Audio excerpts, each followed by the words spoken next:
Unlike Bumblebee, which came before, the latest Transformers calls back to the Michael Bay era. Instead, the ridiculousness, stupidness, and idiocy of those movies is toned down tremendously. An improvement, sure, but at the same time, it doesn't make it great. When it comes to this new era of Transformers movies, the human characters are better in terms of performances and writing. It happened with Bumblebee, and it continues here.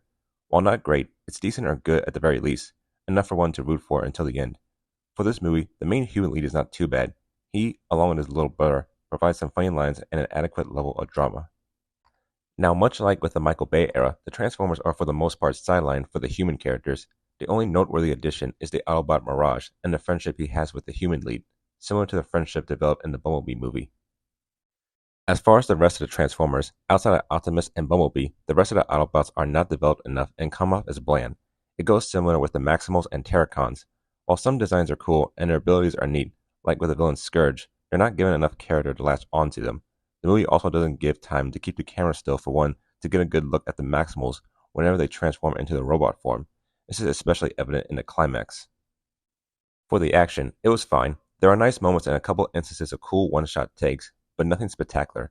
The visuals can be pretty impressive and epic, especially whenever the villain Unicron came around on screen. I guess my biggest problem is the quick edits and the camera not holding still long enough to absorb what's happening. Similar to the Bayverse films, it kind of felt like a jumbled mess at times. Now, the movie takes place in the mid 90s, to which it makes sure of it a lot. The beginning is in your face with pop culture references of that era. Don't get me wrong, it's cool and some of the music choices work with a few scenes, but it for sure needed to be kept to a minimum. I won't spoil the reveal at the end, but I'll say I'm curious if it comes out. I don't have high expectations due to what came out prior. The latest Transformers feels like a retread of the Bayverse films.